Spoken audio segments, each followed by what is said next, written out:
1869 में पोरबंदर, गुजरात में एक साधारण परिवार में मोहनदास करमचंद गांधी का जन्म हुआ। वे शारीरिक रूप से कमजोर और पढ़ाई में औसत थे, लेकिन उनके दिल में ईमानदारी और सच्चाई का गहरा स्थान था। उनके माता पिता ने उन्हें हमेशा सच बोलने और ईमानदारी से जीने की शिक्षा दी। एक बार स्कूल में परीक्षा के दौरान गांधी जी ने एक सवाल गलत लिखा।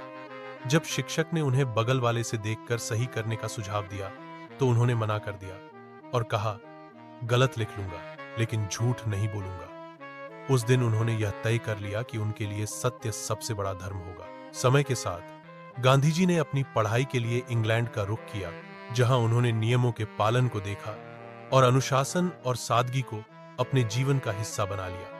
लेकिन उनकी असली परीक्षा दक्षिण अफ्रीका में हुई। एक रात ट्रेन में यात्रा करते समय उन्हें टिकट होने के बावजूद केवल इसलिए डिब्बे से बाहर धकेल दिया गया क्योंकि वे भारतीय थे। उस अपमान ने उन्हें गहराई से प्रभावित किया और उन्होंने निश्चय किया कि वे अन्याय का विरोध करेंगे, लेकिन हिंसा के बजाय सत्य और अहिंसा के मार्ग से यहां से उनकी लड़ाई की शुरुआत हुई। उन्होंने दक्षिण अफ्रीका में भारतीयों को संगठित किया और उनके अधिकारों के लिए आंदोलन चलाए, जिससे दुनिया ने देखा कि बिना हथियार उठाए भी कोई व्यक्ति कितनी बड़ी ताकत बन सकता है। भारत लौटने पर गांधी जी ने देखा कि पूरा देश अंग्रेजों की गुलामी में है। उन्होंने सत्य और अहिंसा के बल पर कई आंदोलन शुरू किए, जैसे असहयोग आंदोलन, दांडी मार्च और सत्याग्रह, जिसने पूरे भारत को एकजुट कर दिया।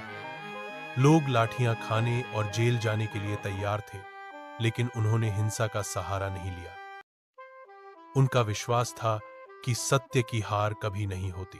धीरे धीरे अंग्रेजों की नींव हिलने लगी। गांधी जी ने साबित किया कि अहिंसा कमजोरी नहीं, बल्कि सबसे बड़ा हथियार है। उन्होंने यह भी दिखाया कि झूठ और हिंसा से मिली जीत कभी स्थायी नहीं होती, जबकि सत्य और धैर्य से मिली जीत हमेशा अमर रहती है। आज पूरी दुनिया उन्हें महात्मा के नाम से याद करती है। उनकी जिंदगी हमें सिखाती है कि गुस्से पर नियंत्रण असली ताकत है और सत्य पर अडिग रहना सबसे बड़ी जीत है।